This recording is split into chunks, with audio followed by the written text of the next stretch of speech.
மகிமைப்படுவதாக. ஏறத்தாழ நம் இந்த ஆண்டினுடைய கடைசி நேரத்திற்கு வந்துவிட்டோம். இந்த வருடம் முழுவதும் எத்தனை பேர் சந்தோஷமாக இருந்தீர்கள் என்று கேட்டால் உங்களை எத்தனை பேர் என்ன பதில் சொல்ல முடியும்? ஒருவர் சொன்னார், வாழ்க்கையில் நான் பொய் சொல்லக்கூடாதுன்னு தீர்மானம் எடுத்திருக்கிற வேலையில் தான் ஒருத்தர் வந்து எப்படி இருக்கிறீங்கன்னு கேட்குறாரு. நான் என்ன சொல்கிறது இல்லையா? நிறைய நேரங்களில் நமக்கு மனசு கஷ்டமாக இருந்தால் கூட எப்படி இருக்கிறீங்கன்னு கேட்டால் என்ன சொல்லுவோம்? நல்லா தான் இருக்கும் அப்படின்னு சொல்லுவோம். ஆனால் அநேக நேரங்களில் நம்முடைய உள்ளான மனதிலே, ஆழ்ந்த மனதிலே ஒரு வேதனை, ஒரு கவலை அப்படிங்கிறது இருக்குது. இன்றைக்கு நம்ம வந்து ஸ்ட்ரெஸ் அப்படின்னா என்ன, அல்லது டிப்ரெஷன்னா என்ன அப்படிங்கிறத பற்றி நம்ம படிக்க போகிறோம்.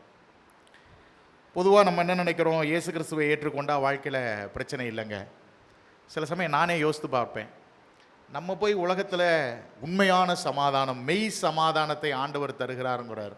ஆனால் எல்லா நேரத்துலையும் நம்ம சமாதானமாக இருக்கிறோமான்னு கேட்டால் இல்லை. எனக்கே சில சமயம் என்னடா எப்படி அப்படின்னு சொல்லி சில சமயங்களில் குழப்பங்கள் வருது. ஆனால் வெளியில் போய் நம்ம என்ன சொல்கிறோம்? மெய்யான சமாதானம், மெய்யான சந்தோஷம் ஆண்டவர் தருகிறாருங்கிறோம். நானே ஒரு முறை என்னை பார்த்து கேட்டேன், நம்ம இதெல்லாம் பற்றி சொல்லிக்கிட்டு இருக்கிறோமே, நமக்கே சில சமயம் மெய்யான சமாதானம் நமக்கு இல்லையே, மெய்யான சந்தோஷம் நமக்கே சில சமயங்களில் இல்லையே. அப்போ நம்ம ஒன்று புரிந்து கொள்ளணும், நம்ம தேவ பிள்ளைகளாக இருக்கிறதுனால நமக்கு பூரண சந்தோஷம், சமாதானம் எல்லா நேரத்துலையும் இருக்கும் அப்படிங்கிறது உண்மை கிடையாது. ஒரு விசுவாசிக்கு டிப்ரெஷன் வருமா? வரும். ஒரு விசுவாசிக்கு ஸ்ட்ரெஸ்ஸு வருமானு கேட்டால் வரும். நான் பைபிளில் காமிக்கிறேன் யாரெல்லாம் ஸ்ட்ரெஸ்ஸில் போனாங்க, டிப்ரெஷனில் போனாங்க அப்படிங்கிறத பற்றி நான் உங்களுக்கு காண்பிக்கிறேன். ஓகே, முதல்ல ஸ்ட்ரெஸ்ஸுனா என்ன, டிப்ரெஷன்னா என்னங்கிறத தெரிஞ்சுக்கணும். ஓகே, எனக்கு எல்லாமே அறிவு பெருத்த உலகத்தில் தான் நம்ம வாழ்கிறோம். ஸோ அதனால் இதெல்லாம் நாங்கள் தெரிஞ்சு வச்சுட்டு என்ன நினைக்கிறோம் அப்படின்னு நினைக்காதீங்க. இதெல்லாம் வாழ்க்கைக்கு அவசியமானது. அதனால் மருத்துவ ரீதியாக சில விஷயங்களை நான் உங்களுக்கு முதலாவது சொல்லிவிட்டு, அதற்கு பிற்பாடு வேதத்தில் இதை போன்ற மன அழுத்தம் அல்லது மன சுமையின் வழியாய் போனவர்கள் யார், எப்படி அந்த விஷயங்களை அவர்கள் கையாண்டார்கள், எப்படி அதிலிருந்து வெளியில் வந்தாங்க, அதனால் நம்மளும் எப்படி வெளியில் வர முடியும் என்பதைத்தான் நம்ம படிக்க போகிறோம். நிறைய நேரத்தில் ஸ்ட்ரெஸ்ஸும் டிப்ரெஷனும் ஒன்று தான் நினைக்கிறோம். கிடையாது. ஸ்ட்ரெஸ்ஸுங்கிறது மனச்சுமை அல்லது மன அழுத்தம். ஓகே, அழுத்தம்னா என்ன? ஒரு மேலே வந்து ஒரு தாங்க முடியாத ஒரு வெயிட்டை வைக்கிறோம். அது வந்து எங்கே வைக்கப்படுது? மனதிற்கு வைக்கப்படுகிறது. அதை தான் மன அழுத்தம் அல்லது மன சுமை அப்படின்னு சொல்லுவாங்க. டிப்ரெஷன் அப்படிங்கிறது அதை விட ஒரு படி மேலே, மன சோர்வு. அதுதான் டிப்ரெஷன் என்பது. பொதுவாகவே இந்த ஸ்ட்ரெஸ் அல்லது மனச்சுமை என்பது நம்முடைய சரீரத்தில் இயற்கையாக வரக்கூடியது தான். இன்றைக்கி பள்ளிக்கூடத்தில் படிக்கிற பிள்ளைங்களுக்கே ஸ்ட்ரெஸ்ஸாக இருக்குன்றாங்க. நியாயமாக பார்த்தா மனசுமை அல்லது மன அழுத்தங்கிறது ரொம்ப நல்லது தான். ஏன் அப்படின்னு கேட்டால், இப்போ நமக்கு ஒரு டைம், ஒரு இதில் நீங்கள் ஒர்க் பண்ணுறீங்க. ஈவன் ஃபார் சிஸ்டர்ஸ் வந்து வீட்டில் வந்து ஒரு ஷெட்யூல் போடாமல் நீங்கள் ஒர்க் பண்ண முடியுமா? நைட்டு படுக்கும்போதே காலையில் 5 மணிக்கு எந்திரிப்போம், சப்பாத்தி மாவு பிசைவோம், நம்ம இந்த செய்வோம் அதை செய்வோம்னு சொல்லிட்டு நீங்களே உங்களுக்கு ஒரு கோல் செட் பண்ணிட்டு தான் என்ன செய்கிறீங்க? படுக்கிறீங்க. அந்த மாதிரி ஸ்ட்ரெஸ்ஸு வந்து நல்லது. ஈவன் ஸ்கூலில் பசங்களுக்கு நீ நல்ல மார்க் எடுக்கணும், நீ நல்லா படிக்கணும், காலையில் எழுந்திருக்கணும், இதை செய்யணும்னு சொல்கிறோம். அதை அவங்க ஸ்ட்ரெஸ்ஸுன்னு நினைக்கிறாங்க. ஆக்சுவலாக அந்த ஸ்ட்ரெஸ்ஸு உடலுக்கு ரொம்ப ரொம்ப நல்லது. அது வந்து மோட்டிவேஷ்னல் ஸ்ட்ரெஸ் அப்படின்னு சொல்லுவாங்க. நம்ம எல்லாருக்குமே ஒரு கோல் செட் பண்ணாமல் நீங்கள் எதாவது பண்ண முடியுமா? இப்போ ஒரு மீட்டிங் நடத்த போகிறேன்னு நினைக்கிறீங்க, எல்லாம் கர்த்தர் பார்த்துக்குவார் பிரதர் அப்படின்ட்டு நம்ம எதையும் கவலைப்படக்கூடாதுன்னு பைபிள் சொல்லுது. அதனால் கர்த்தர் எல்லாத்தையும் பார்த்துக்குவாருன்னு நம்ம எதுவுமே செய்யாமல் இருந்தால் அது சக்ஸஸ் ஆகுமான்னு கேட்டால் கிடையாது. அதில் ஒரு ஸ்ட்ரெஸ்ஸு வைக்கிறோம். எப்பா நீ செய்ய வேண்டிய வேலையை 7 மணிக்கு முன்னாடி செஞ்சிரு, சமையல் கரெக்டாக 11:30 மணிக்கெலாம் சொல்லிவிடு, கரெக்டாக வந்துடணும், டீ இந்த டயத்துக்கு வரணும். இதெல்லாமே ஒரு ஸ்ட்ரெஸ்ஸு தான். ஆனால் அது நல்லது. அது நம்மை ஒரு நல்ல செயலை செய்வதற்கு உந்தக்கூடிய மோட்டிவேஷ்னல் ஸ்ட்ரெஸ்ன்னு சொல்லுவாங்க. ஸோ இந்த மனசுமை நமக்கு அவசியம். பொதுவாகவே ஏன் இந்த மனச்சுமை நமக்கு வருகிறது என்று சொன்னால், நமக்கு இருக்கக்கூடிய வேலையினுடைய அழுத்தம். இப்போ எந்த கம்பெனியில் வேலை பார்த்தாலும் முன்ன மாரிலாம் போய் சீட்டு தேய்ச்சிட்டு என்ன சொல்லுவாங்க, சேரை தேய்ச்சிட்டு வர வேலையெல்லாம் இப்போ கிடையாது. ஈவன் நீங்கள் கவர்மெண்ட்டில் எந்த ஒர்க் பண்ணாலும் நீங்கள் அப்டேட் கொடுத்து தான் ஆகணும். இப்போ மார்க்கெட்டிங் ஃபீல்டில் இருக்கிறவங்களாம் ஒரு காலத்தில் செல்ஃபோனை ஆஃப் பண்ணிட்டு அவங்க பாட்டுக்கு ஜாலியாக இருப்பாங்க. ஆனால் இப்போ அப்படி கிடையாது. நீங்கள் எந்த இடத்துக்கு இன்றைக்கி ஃபீல்டுக்கு போனால் அங்கேருந்து ஒரு ஃபோட்டோ எடுத்து அனுப்பு. நீங்கள் ஷாப்பிங் மாலில் நீங்கள் போனீங்கன்னா ஈவன் அந்த சோப்பு அடுக்கி வைக்கிறவங்க கூட அந்த சோப்பை அடுக்கி வச்சதை ஃபோட்டோ எடுத்து இத்தனை மணிக்கு கீழே டேட்டு டைமு வரணும், அதோடு அவங்க எடுத்து அனுப்பணும். இதெல்லாமே ஒரு ஸ்ட்ரெஸ்ஸு தான். ஆக்சுவலாக இதெல்லாம் நல்லது தான். சில சமயங்களில் அது அதிகமாகும் பொழுது, இப்போ ஒருத்தன் லீவு போட்டுறான், 2 பேருடைய ஒரு வேலையை ஒருத்தன் பார்க்கணும் போது அது கொஞ்சம் கூடுதலான சுமையாகிறது. ஓகே, இது ஒரு ஸ்ட்ரெஸ். அப்போ வேலையை நிமித்தமாக விசுவாசிகள் ஆகிய நமக்கு மனச்சுமை ஏற்படுகிறது. 2வது, குடும்பத்தின் மூலமாக. ஒரு ஆராய்ச்சியில் சொல்லியிருக்கிறாங்க, இந்த குடும்ப வாழ்க்கை வாழ்கிறவங்களுக்கு எப்போ தெரியுமா மனச்சுமை கொஞ்சம் அதிகமாகுதான்? 40 வயசுலேருந்து 60 வயசு வரைக்கும். ஏன் தெரியுங்களா? 40 வயசு வரைக்கும் நம்ம பிள்ளைகள் சின்ன பிள்ளைங்க, நம்ம சொல்கிறத கேட்பான். அவனுக்கு கொஞ்சம் அரும்பு மீசை வரும் பொழுது, டே இதை எடுத்து விடா. அதை எதுக்கு நான் எடுத்து வைக்கணும்? டே இந்த கடைக்கு போயிட்டு வாடா. ஏன் உங்கள்கிட்ட கால் இருக்குல்ல, போக மாட்டிங்களா? பசங்க பேசுகிற வயசு அது. ஓகே, நம்ம பிள்ளைங்க ரசிக்கப்பட்டாங்க, அதனால் அவங்களாம் வித்தியாசமாக இருப்பாங்களாம் நினைக்காதீங்க. நம்ம பிள்ளைங்களும் அப்படி தான் இருப்பாங்க.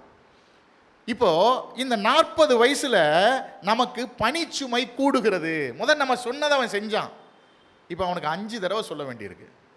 இங்கே நிறைய பெற்றோர்கள் இருக்கிறீங்க, உங்கள் பிள்ளைங்க நான் சொல்கிறேன் சிம்பிள், ரொம்பலாம் கிடையாது. இந்த தலை துடைக்கிற துண்டை எத்தனை பேர் கொண்டு கொடியில் காய போடுறாங்க? நம்ம பிள்ளைங்க போடுறதில்ல. சின்ன வயசில் அவங்களுக்கு செய்யும் போது நமக்கு அது ஒரு வழியாக தெரியல. ஏன்னா நம்ம ஓகே அது ஒரு வேலையாக நம்ம ஏற்றுக்கிட்டோம். இப்போ வளர்ந்த பிறகு நம்ம மைண்டில் என்ன ஆயிடுச்சு, இவன் தான் செயல்படக்கூடிய ஒரு வயசுக்கு வந்துட்டான்ல, அவனே செஞ்சுக்குவான்ல, நம்ம பொண்ணே அப்படி பண்ணிக்குமே அப்படின்னு நினைக்கிறாங்க. ஆனால் இன்றைக்கி நிறைய பெற்றோர்களுக்கு, விசேஷமாக தாய்மார்களுக்கு என்ன ஒரு அழுத்தனா, எப்பா இவன் வளர்ந்துட்டான், இந்த பையன் இந்த பொண்ணு வளர்ந்துட்டா, துடைக்கிற துண்டை கூட கொண்டு போய் என்ன செய்ய மாட்டேங்கிறா, காய போட மாட்டேன்றா. அப்போ இதுலேருந்து நமக்கு என்ன ஆகுதுன்னா, குடும்பத்தில் சுமை அதிகமாகிறது. இப்போ நம்ம பசங்க ஏதாவது பண்ணிட்டா வெளியில் உள்ளவங்க என்ன கேட்பாங்க, என்ன வளர்த்து வச்சிருக்கிற, ஒரு துண்டை கூட என்ன வருவான், அவன் சும்மா ஏதோ ஒன்று சொல்லிட்டு போயிடுவான். அது நமக்கு என்ன ஆகும், ஒரு மனதில் சுமை ஏற்படும். ஏதாவது ஒரு தப்பு நம்மளுக்கு என்ன ஆகும்னா, நம்ம பையன் ஏதாவது தப்பு செஞ்சுருவானோ, யாராவது ஏதாவது சொல்லிடுவாங்களோ அப்படிங்கிற ஒரு மனச்சுமை நமக்கு கூடுதலாகிறது. ஸோ குடும்பங்கள் மூலமாக, குடும்பங்களிலே பொறுப்புகள் கூடும் பொழுது நமக்கு மனச்சுமை உருவாகிறது. ஏன்னா வாலிப வயசில் வரும்போது நமக்கு பயம் வந்துடும். நம்ம பிள்ளைங்க ஏதாவது தவறான வழியில் போயிடுவாங்களோ, நியூஸ் பார்ப்போம், ஸ்கூலில் பள்ளி மாணவர்கள் போதை பொருளுக்கு அடிமையாக இருக்கிறாங்க. உடனே நமக்கு மைண்ட் எப்படி ஆகும், நம்ம பையன் அது மாதிரி மாட்டிக்குவானோ, நம்ம பொண்ணு இது மாதிரி மாட்டிக்குமோ அப்படின்ற மனசுமை நமக்கு என்ன ஆகுது, அதிகமாகிறது. அடுத்தது பொருளாதார ஒரு மனச்சுமை நமக்கு போதும். இதெல்லாம் பாருங்கள், பைபிளில் ஆண்டவர் நமக்கு நிறைய விஷயங்களை சொல்லி கொடுத்துருக்கிறார். எப்பொழுதும் சந்தோஷமாக இருங்கள், போதும் என்கிற மன திருப்தியோடு இருங்கள், ஒருவர் நமக்கு காயப்படுத்தினால் மன்னிச்சிருங்கன்னு சொல்கிறார். இதை நம்ம ஃபாலோ பண்ணலைன்னா இந்த மாதிரியான ஸ்ட்ரெஸ்ஸு நமக்கு வரும். இப்போ போதும் என்கிற மன திருப்தி நம்ம வாழ்க்கையில் இருக்குன்னு வச்சுங்களேன், வெளியிலேருந்து நமக்கு எத்தனை பேர் ப்ரெஷர் கொடுத்து, என்னடா அந்த காலத்துலேருந்து இந்த காலம் வரைக்கும் இதேவா வண்டியை வச்சுக்கிட்டு இருக்கிற, வண்டியை மாற்றலையா, எனக்கு இது போதும்டா போடான்னு சொல்லிட்டோம்னு நமக்கு ஸ்ட்ரெஸ்ஸு கிடையாது. பின்னாடி வந்தவங்களாம் இப்படி கேட்குறான்ப்பா, இதுக்காகவே நான் வண்டி வாங்கி ஆகணும், எங்கள் வீட்டில் இதுக்குன்னு ஒரு டிவி வாங்கணும்ப்பா, இதுக்குன்னு ஒரு நல்ல மொபைல் ஃபோன் வாங்கணும் அப்படிங்கிற ஒரு நிலைமைக்கு ஏதோ ஒரு விதத்தில் பொருளாதார அழுத்தம், அதனால் நிறைய பேர் கடன் வாங்கி வீடு வாங்கிடுறாங்க. அப்போ பொருளாதாரத்தினால மனச்சுமை நமக்கு என்ன செய்யுது, ஏற்படுகிறது. அடுத்தது உறவுகளில் நமக்கு மன சிக்கல்கள் ஏற்படுது.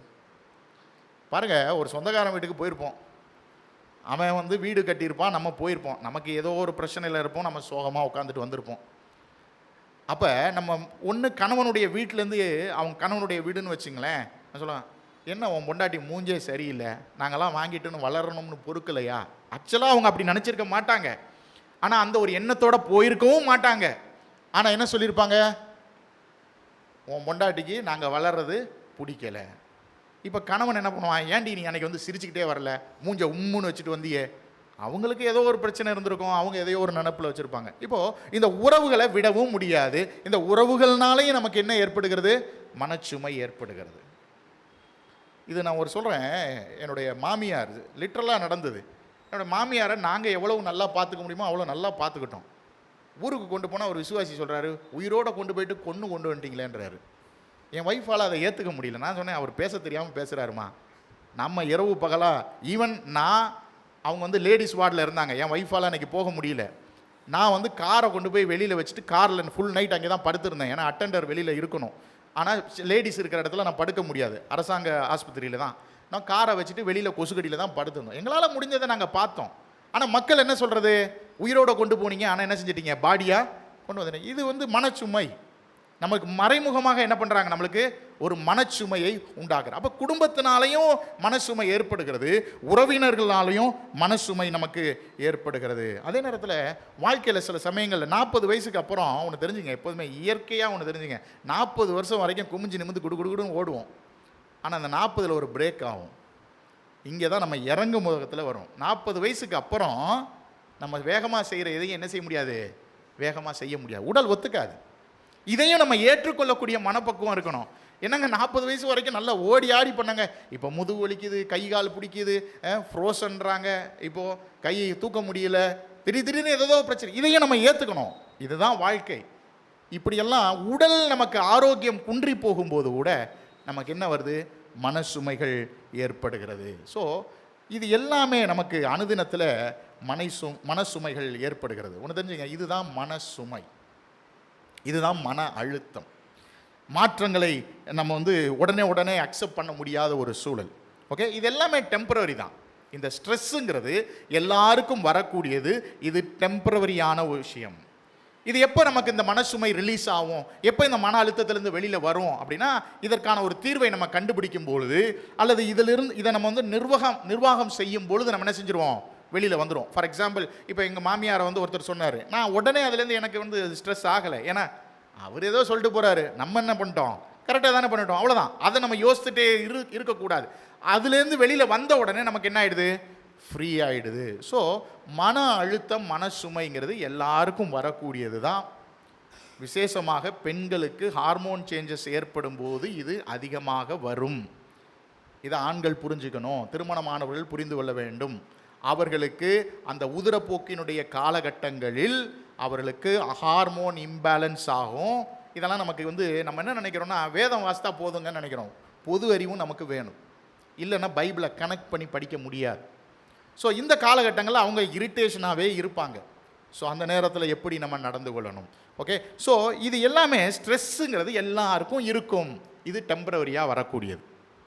ஆனால் டிப்ரெஷன், மன சோர்வுங்கிறது இந்த மன அழுத்தத்தை தாண்டி ஒரு படி போகுதுன்னா அதுதான் டிப்ரெஷன். ஃபார் எக்ஸாம்பிள், உங்களுக்கு ஒரு கவலை வருகிறது, இது 2 வாரத்துக்குள்ளே சரி ஆகலை அப்படின்னு சொன்னால், 2 வாரத்திற்கு மேலாக அதே சிந்தனை உங்கள் மனசுக்குள்ளே இருந்துக்கிட்டே இருக்குதுன்னா அதுதான் டிப்ரெஷன், அதுதான் மனசோர்வு. மனசோர்வு என்று சொன்னால் இது ஆக்சுவலாக மெடிக்கல் ரீதியாக நம்ம அதை சந்திக்கணும். நிறைய பேர் என்ன நினைக்கிறோன்னா, இதுக்கெல்லாம் போய் கவுன்சிலிங் போனால் நம்மளை மெண்டல்னு சொல்லிடுவான்பா, அதனால் போகக்கூடாதுன்னு நினைக்கிறாங்க. தயவு செஞ்சு அப்படி யாரும் நினைக்காதீங்க. உங்களுக்கு 2 வாரத்திற்கு மேலே ஏதோ ஒரு விஷயம் உங்களை பாதிக்கிறதுன்னு சொன்னால், நீங்கள் நல்ல மருத்துவ சைக்காட்ரிஸ்ட், அந்த டாக்டர் இல்லை மருத்துவ ஆலோசகர்கள்லாம் இருக்கிறாங்க, அவங்கள நீங்கள் போய் என்ன செய்யணும்னா கண்டிப்பாக சந்திக்க வேண்டும். ஜெபம் பண்ணுங்க, இல்லைன்னு கிடையாது, வேதம் வாசிங்க, நான் சொல்லுகிற சில விஷயங்களை நான் உங்களுக்கு காண்பிக்கிறேன், அதெல்லாம் மனதில் பதித்து வைத்துக் கொள்ளுங்கள். அதை விட நீங்கள் மருத்துவ ரீதியாக நீங்கள் அதை சந்திக்கணும். ஏன் அப்படின்னா, இது இந்த மனசுமை என்ன பாதிப்பை ஏற்படுத்திருச்சு அப்படின்னு சொன்னால், நம்முடைய மனதையும் நம்முடைய உணர்வையும் நம்முடைய அனுதின வாழ்க்கையினுடைய செயல்பாடுகளையுமே பாதிச்சிருச்சு. இது வெறும் துக்கம் மட்டும் கிடையாது. பாருங்கள், ஏதோ ஒரு பிரச்சனை இருக்குது, நம்ம அந்த நேரத்தில் துக்கமாக இருப்போம்.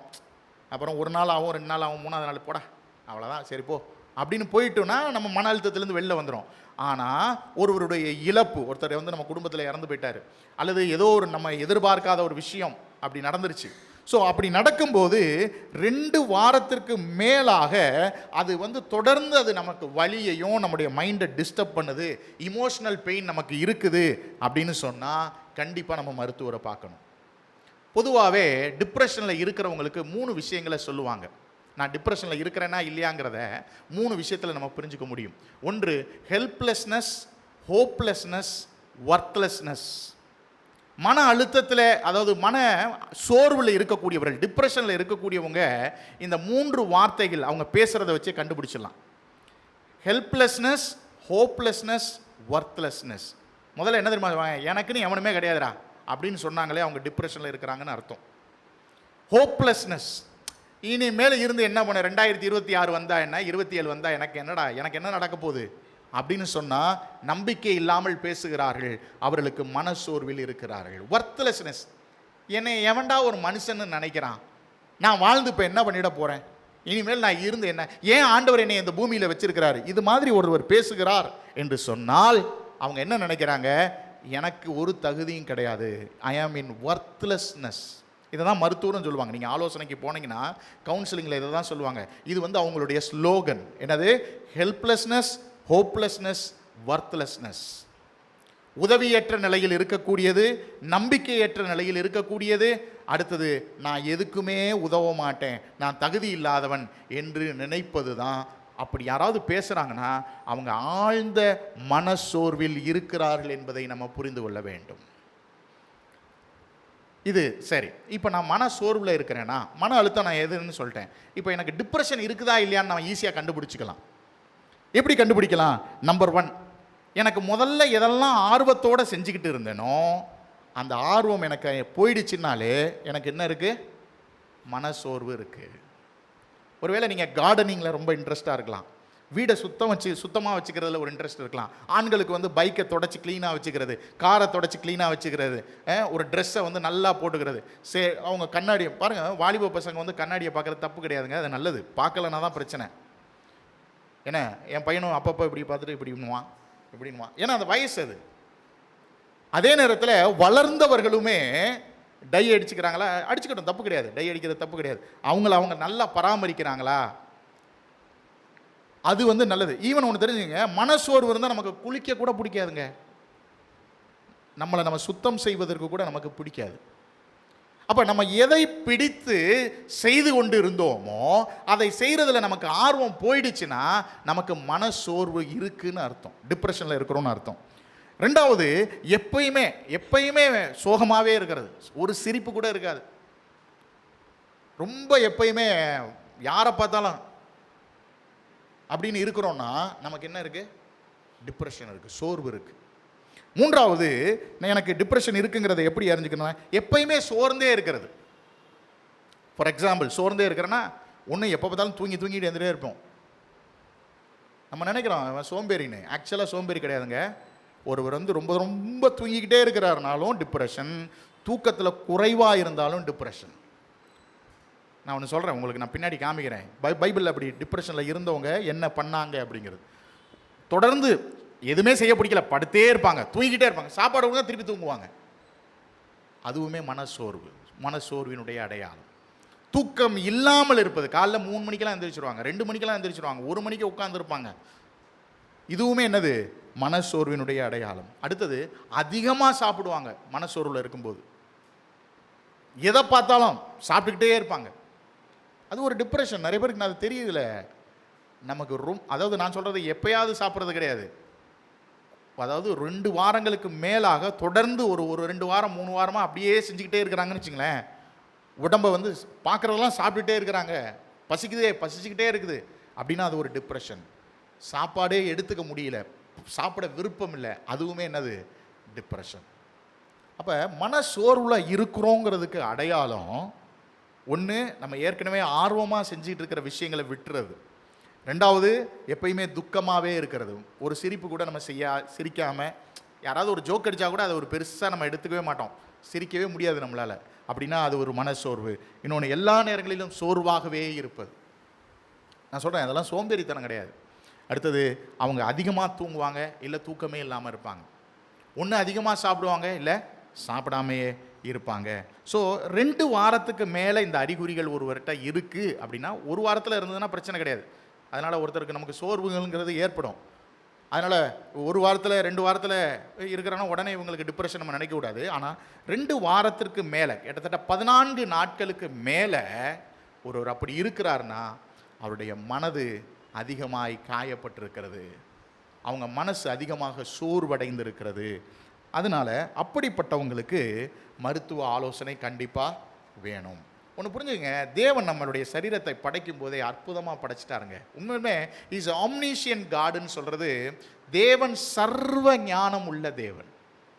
நம்ம பாடியை படைக்கும் போதே எப்படி படைச்சிருக்கிறார் தெரியுமா? நீங்கள் அறிவியலில் படித்து பார்த்தீங்கன்னா தெரியும் எவ்வளோ ஒரு நம்முடைய தேவன் மேலான தேவன். பாருங்க, மன சுமையிலிருந்து தானாக விடுவிக்கக்கூடிய ஹார்மோன்ஸையும் தேவன் நம்முடைய சரீரத்தில் வச்சிருக்கிறார். இதை மெடிக்கலில் 4 ஹார்மோன்ஸை பற்றி சொல்லுவாங்க. அதை வந்து ஸ்ட்ரெஸ் ரிலீஃப் ஹார்மோன்ஸ் அப்படின்னு சொல்லுவாங்க. மன சுமையிலிருந்து விடுவிக்கக்கூடிய 4 ஹார்மோன்கள். ஒருவேளை நீங்கள் நினைக்கலாம், என்ன பிரதர் பிரசங்கம் பண்ணுங்கன்னு சொன்னால் என்னமோ பாடம் எடுத்துகிட்டு இருக்கிறீங்களே, நினைக்காதீங்க. இது வாழ்க்கைக்கு வேணும். நான் எப்பயுமே நடைமுறை வாழ்க்கையை வந்து ரொம்ப விரும்புகிற மனிதன்.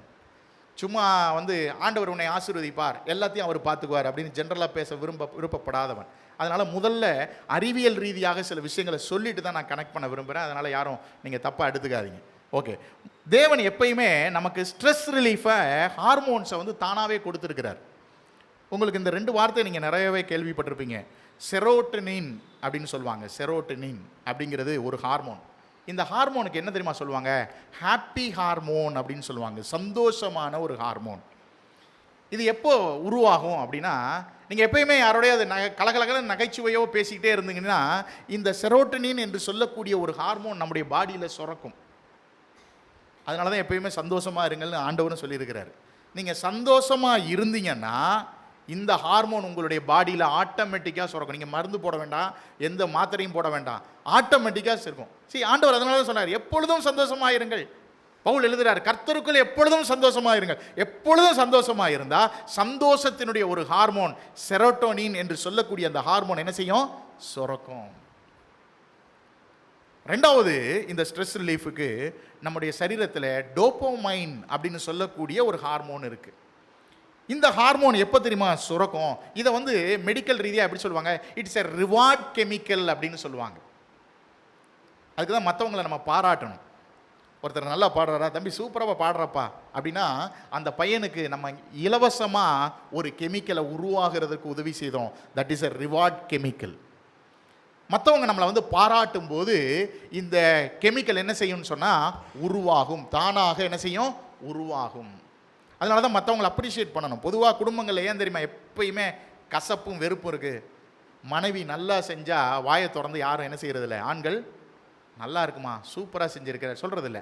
ஆனால் நல்லா இல்லைன்னு வச்சுங்களேன், என்னத்தை தான் செய்கிறியோ, உப்பு ஒழுங்காக போட மாட்டேங்கிற, என்ன செய்கிற அப்படின்னு சொல்கிறோம். ஏன் குடும்பங்களில் நமக்கு இந்த பிரச்சனைகள் வருகிறது அப்படின்னு சொன்னால், இந்த ஹார்மோன் பாருங்கள், நம்ம ஒருவரை ஒருவர் பாராட்டி கொள்ளும் பொழுது இந்த ரிவார்டு கெமிக்கல், அதாவது ஒருவருக்கு வந்து அந்த அதாவது பாராட்டும் பொழுது ஒரு கெமிக்கல் உருவாகுது, ஒரு ஹார்மோன் உருவாகுது. அது நமக்கு என்ன ஆகும்னா மனசுமையை ரிலீஸ் ஆகும்.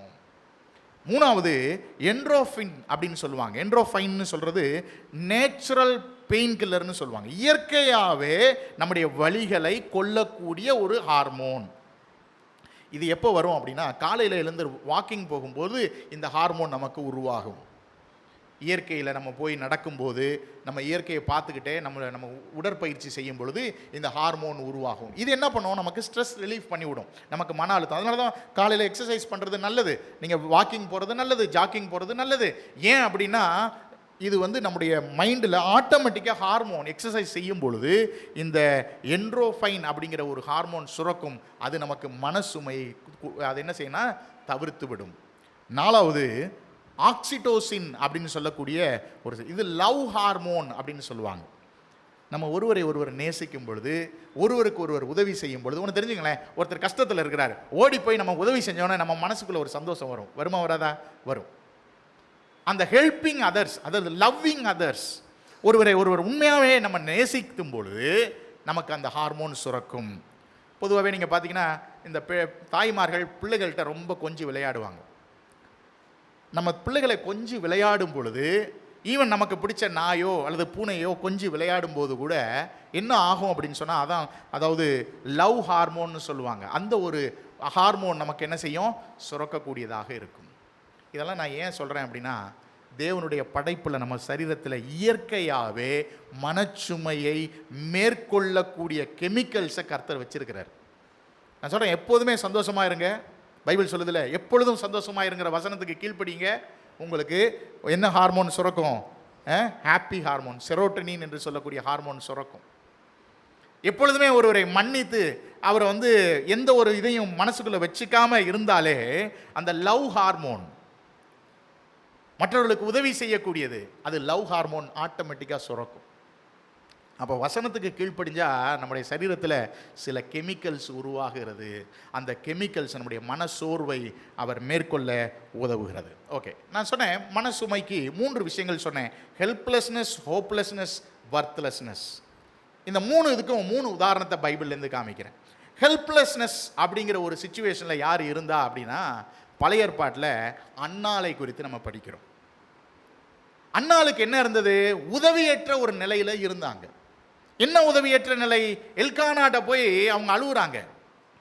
ஏன்னா எல்கானாவினுடைய முதல் மனைவி இந்த அன்னாளுக்கு குழந்தை இல்லை என்று சொல்லி என்ன செய்கிறாங்க? ஒரு மனசோர்வை உண்டாக்குகிறாங்க. உங்களுக்கு தெரியும், நீங்கள் பைபிளில் வீட்டில் போய் படித்து பாருங்கள். 1 சாமுவேலுடைய புஸ்தகம் 1ஆம் அதிகாரத்துக்கு திருப்பிக்கிங்க. 1 சாமுவேலுடைய புஸ்தகம் 1ஆம் அதிகாரத்துக்கு திருப்பிக்கிங்க. இதில் நீங்கள் வீட்டில் போய் இந்த பகுதி முழுவதையும் நீங்கள் வாசித்து பாருங்கள். இதில் நீங்கள் படிக்கும் பொழுது எல்கானாவை குறித்து நம்ம வாசிக்கும் பொழுது 4ஆம் வசனத்தில், எல்கானா பலியிடும் நாளிலே அவன் தன் மனைவியாகிய பெண்ணினாளுக்கும் அவளுடைய எல்லா குமாரருக்கும் குமார்த்திகளுக்கும் பங்கு போட்டு கொடுப்பான். ஓகே, அன்னாளை சிநேகித்தபடியினால் அவளுக்கு ரெட்டிப்பான பங்கு கொடுப்பான். கர்த்தரோ அவள் கற்பத்தை அடைத்திருந்தார். இப்போ எல்கானாவுக்கு 2 மனைவி. முதல் மனைவிக்கு அப்படின்னா பைபிள் இதை ஆதரிக்குதுன்னு நினைக்காதீங்க. ஓகே, சிங்கிள் தான். ஓகே, ஒரே மனைவி தான் பைபிள் சொல்லுகிறது. ஓகே, அந்த நாட்களிலே இப்படி இருந்தது. அப்போ முதல் மனைவிக்கு நிறைய பிள்ளைகள் இருக்கிறாங்க. எல்கானா நேசிப்பது அன்னாளை, 2வது மனைவியை நேசிக்கிறார். ஆனால் கர்த்தர் என்ன பண்ணி வச்சிருந்தாரு? அன்னாளுடைய கற்பத்தை அடைத்து வந்தார். இப்போ குழந்தை இல்லை. இப்போ குழந்தை இல்லாததுனாலே அங்கே நம்ம வாசிக்கிறோம் 6ஆம் வசனத்திலே, அவளுடைய சக்கலத்தி அவள் துக்கப்படும்படியாக அவளை மிகவும் விசனப்படுத்துவாள்.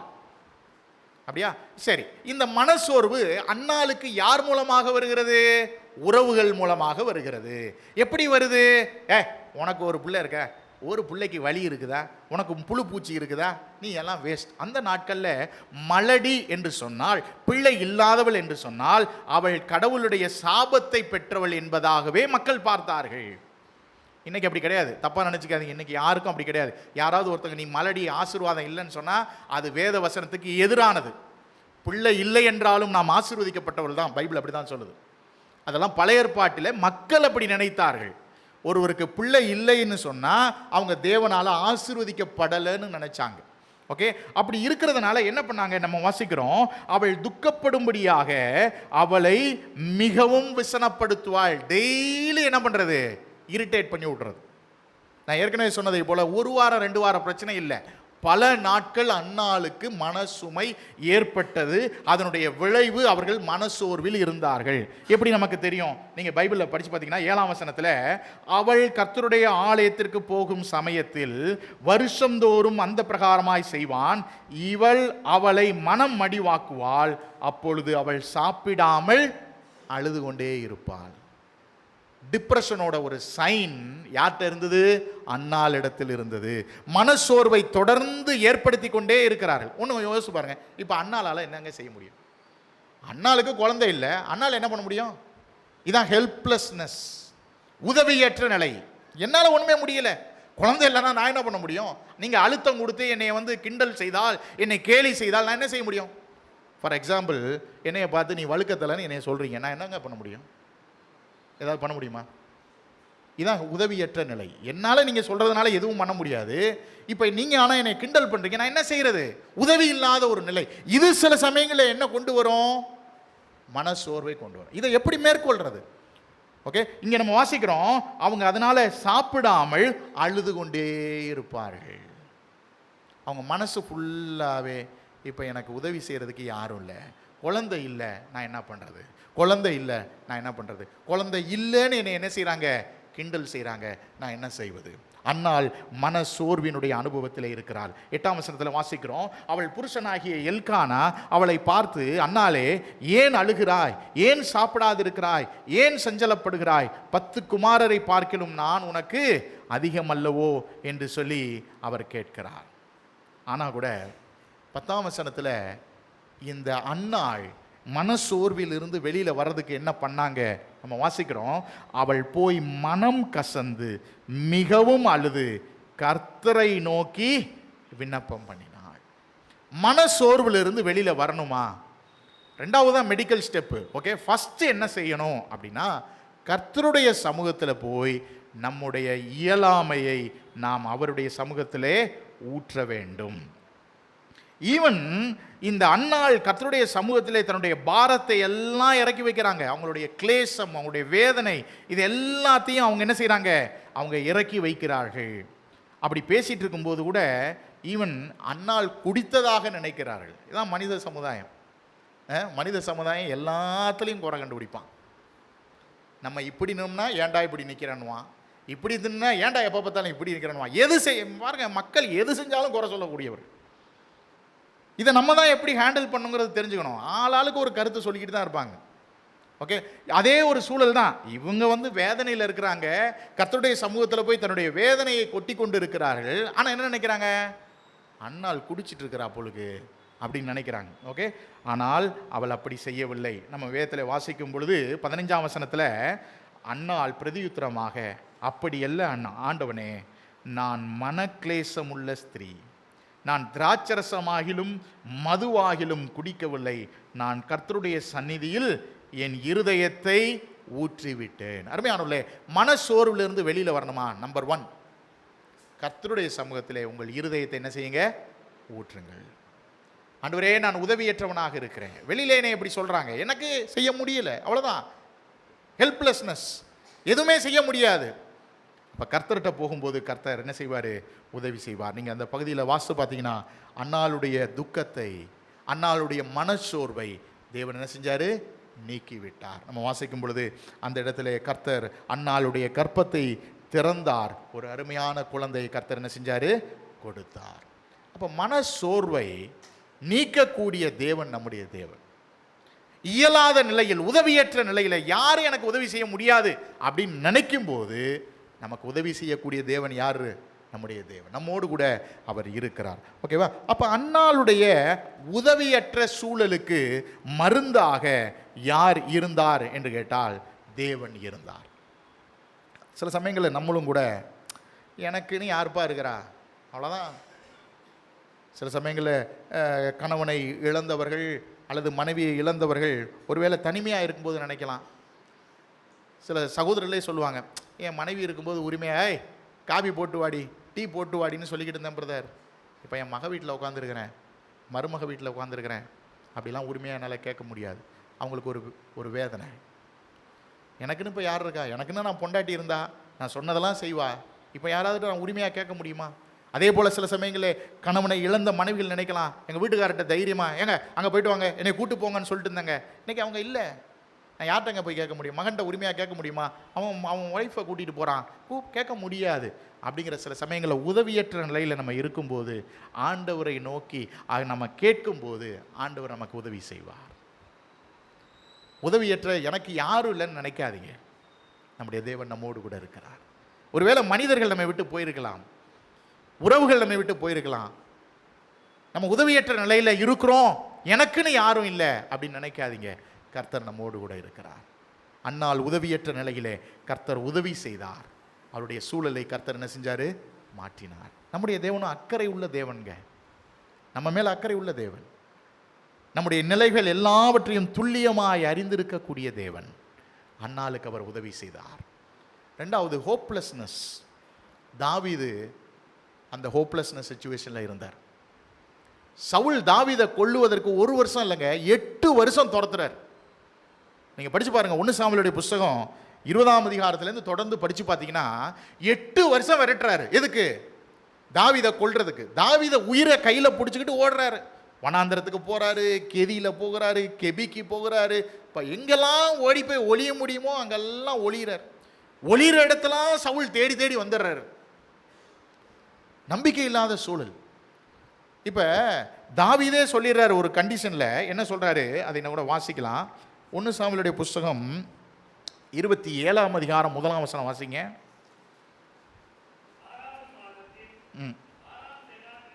1 சாமுவேல் 27:1. 1 பின்பு இல்லை, 1 சாமுவேல் 27ஆம் அதிகாரம் 1ஆம் வசனம். ம் ம்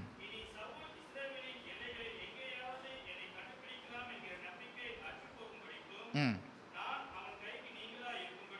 ம்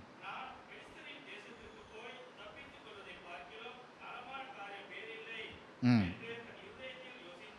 ஓகே. இங்கே நம்ம வாசிக்கிறோம், தாவீது 8 வருஷமா தன் உயிரை காப்பாற்றுவதற்காக இங்கே ஓடுறாரு, அங்கே ஓடுறாரு, அங்கே போய் ஒளிகிறார், இங்கே போய் ஒளிகிறார். ஒரு ஸ்டேஜில் சொல்கிறாரு, என்னைக்கோ ஒரு நாள் நான் சவுல் கையில் தான் விழுந்து சாக போகிறேன். ஆனால் ஆக்சுவலாக தாவீதை தேவன் என்னவா ஏற்படுத்தி இருக்கிறாரு? எப்பா, நீ தான் இஸ்ரவேலுக்கு அடுத்த ராஜா. தாவீது அதை உணரலை. ஏன்னா வாழ்க்கை உயிரை பிடிச்சிக்கிட்டு கையில் பிடிச்சிக்கிட்டு ஓடிக்கிட்டு இருக்கிறாரு. கர்த்தர் சொன்னாரே என்னை அந்த இடத்துல கொண்டு வந்து வைப்பாரா இல்லையாங்கிறது இல்லை. இப்போ பயத்தின் நிமித்தமாக அதே மாதிரி தன்னுடைய இயலாமை, அதாவது தன் நம்பிக்கையை விட்டுட்டார். கர்த்தர் சொல்லியிருக்கிறாரு என்னை எப்படியும் ராஜாவா, அவர் சொல்லிட்டாரு, நான் இப்போ கஷ்டத்தின் வழியாக போகிறேன், என்னை ராஜா வாக்குவேன்னு சொல்லியிருக்கிறாரு, கண்டிப்பாக நான் அங்கே வருவேன் அப்படிங்கிற நம்பிக்கையை தாவீது இழந்துட்டாரு. என்ன சொல்கிறாரு? சவுல் கையில் என்னைக்கோ ஒரு நாள் நான் என்ன செய்ய போகிறேன்? சாக போகிறேன். ஒரு நம்பிக்கை இல்லாத ஒரு சூழலிலே தாவீது காணப்பட்டார். தன்னுடைய வெறுமையை உணர்ந்தார். என்னடா நான் ஒரு ராஜான்னு சொல்கிறான், இப்போ உயிரை காப்பாற்றிருக்கு, அங்கே போய் மறைஞ்சிருக்கிறேன், இங்கே போய் மறைஞ்சிருக்கிறேன், ஊர் விட்டு ஊர் ஓடிக்கிட்டு இருக்கிறேன், இப்போ நாடு விட்டு நாடு ஓட வேண்டிய ஒரு சூழல் எனக்கு வந்து விட்டதே என்று சொல்லி மனதளவிலே அவர் பாதிக்கப்பட்டார். நீங்கள் சங்கீதங்களில் நிறைய சங்கீதங்களை வாசி பார்த்தீங்கன்னா, தாவீதனுடைய இருதயம் எவ்வளவாய் சஞ்சலப்பட்டது என்பதை பல சங்கீதங்களை வாசிக்கும் போது இந்த வனாந்தரத்தின் அனுபவத்தில் தான் அந்த சங்கீதங்களை எழுதுகிறார். என் ஆத்துமா எனக்குள் தியங்குகிறது அப்படிலாம் எழுதுவார். அப்படின்னா என்ன அர்த்தம்? இனிமேல் என்ன பிரயோஜனம்? ஏதாவது ஒரு நம்பிக்கைக்கு வழி இருக்கா? நம்பிக்கையே இல்லைங்க அப்படிங்கிற ஒரு அனுபவம். அதில் தான் தாவீது என்ன செஞ்சார்? உடைந்து போனார். தாவீது சொல்கிறாரு, இனிமேல் நான் வாழ்வேனாங்கிறது நம்பிக்கைக்குரிய விஷயம் இல்லை, என்னைக்கோ ஒரு நாள் சவுலுடைய கையில் நான் மாட்ட போகிறேன், என்னை அவன் கொல்ல போகிறான் என்கிற ஒரு நம்பிக்கை இல்லாத சூழலுக்கு அவர் வந்தார். அப்படிதான் நடந்ததா தாவீதினுடைய வாழ்க்கையில்? இல்லை. தாவீது கொடுக்க தேவன் வைத்திருந்த திட்டம் தான் நிறைவேறினே ஒழிய இந்த தற்காலத்தில் நடக்கக்கூடிய சூழ்நிலை தாவீதினுடைய எதிர்காலத்தை மாற்றவில்லை. நம்முடைய வாழ்க்கையிலையும் கூட சில சமயங்களில் அவ்வளோதாங்க, இனிமேலாம் என்னங்க நம்பிக்கை, அவ்வளோதான், எல்லாம் முடிஞ்சு போச்சு அப்படிங்கிற ஒரு நம்பிக்கை இல்லாத சூழலில் வரும் பொழுதும் தேவன் நமக்கு ஒரு நம்பிக்கையை கொடுப்பார். தேவனால் மாற்ற முடியும், சூழ்நிலைகளை தேவனால் மாற்ற முடியும். ஒரு காலத்தில் தாவீது உயிரை பிடிச்சிக்கிட்டு ஓடிக்கிட்டு இருந்தார். ஆனால் தேவன் ஏற்ற நேரத்தில் தாவீதை என்னவாக்கினார்? அரசனாக்கினார். பைபிளில் வாசிக்கிறோம், என்னுடைய இருதயத்திற்கு ஏற்ற மனிதன்கிற ஒரு நல்ல சான்றிதழை தாவீது பெற்றுக்கொண்டார். தேவன் நம்மளை இந்த பூமியில் வச்சுக்கிறதுக்கு ஒரு நோக்கம் இருக்குங்க. அதை நிறைவேற்றாமல் அவர் எதுவும் செய்ய மாட்டார். அதனால் நம்பிக்கையை நம்ம இழந்து போகக்கூடாது. நான் வாழ்ந்து என்ன அப்படிங்கிற ஒரு நம்பிக்கையை நம்ம என்ன செய்யக்கூடாது? அவ்வளோதான், முடிஞ்சிடும், எல்லாம் முடிஞ்சிருங்க அப்படின்னு நம்ம நினைக்கவே கூடாது. அது ஒரு மனசோர்வை உண்டாக்கும். அதிலிருந்து நம்ம வெளியில் வரணும். தேவன் நம்மோடு கூட இருக்கிறார். தேவனால் செய்ய முடியாத விஷயம்னு சொல்லி எதுவுமே கிடையாது. நீங்கள் உலகத்தில் நிறைய பேருடைய வாழ்க்கையை எடுத்து பாருங்கள், இவ்வளோதாங்க, இனிமேல்லாம் ஒரு நம்பிக்கைகளே கிடையாதுன்னு சொல்லுவாங்க. ஈவன் நம்முடைய நமக்கு தெரிஞ்சவங்க கூட ஹாஸ்பிட்டலில் கொண்டு போய் சேர்ப்போம், டாக்டர் சொல்லிருப்பார் நம்பிக்கை கிடையாதுங்க. ஆனால் அவர் வெளியில் வந்து 14 வருஷம் 16 வருஷம் கூட இருந்திருப்பார். நம்பிக்கை இல்லாத சூழல்கள் வரலாங்க, ஆனால் அதை மாற்றக்கூடிய தேவன் நம்மோட கூட இருக்கிறார். நான் ஒரு உதாரணம் சொல்கிறேன். இந்த தானியேலை சிங்கக்கேபியில் தூக்கி போட்டாங்க. சிங்கம் கடிக்காமல் இருக்கும் அப்படிங்கிறதுக்கு ஏதாவது நம்பிக்கை இருக்கா? ஆக்சுவலாக நம்பிக்கை இல்லாத சூழல். ஆனால் தானியேலை சிங்கம் கடிச்சுதா? ஒருவேளை மக்கள் சிங்கம் பசியில் இருந்ததுன்னா தாங்க கடிக்கும், இல்லைன்னா கடிக்காதுன்னு சொல்லிடுவாங்கிறதுக்காக தான் தேவன் அந்த சம்பவத்தை முழுசாக எழுதி வச்சிருக்கிறார். எதிரிகளை தூக்கி போடுறதுக்கு முன்னாடி, அவன் போய் ரீச் ஆகிறதுக்கு முன்னாடி சிங்கங்கள் என்ன செஞ்சிருச்சு? கடிச்சிருச்சு.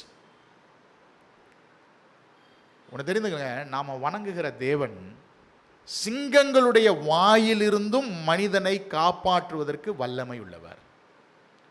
இந்த எபிரேய வாலிபர்களை தூக்கி அந்த நெருப்பு சூளையில் தூக்கி போட்டாங்க. நெருப்பு சூளையில் போனவங்களை பற்றி நம்ம பைபிளில் படிக்கும்போது அவங்க முடி கூட கருகலையாம். நம்புற மாதிரி இல்லை. ஆனால் இந்த சூழல்லையும் நம்ம நம்ப முடியும். ஏன்னா இந்த தேவன் என்ன பண்ணுறாரு?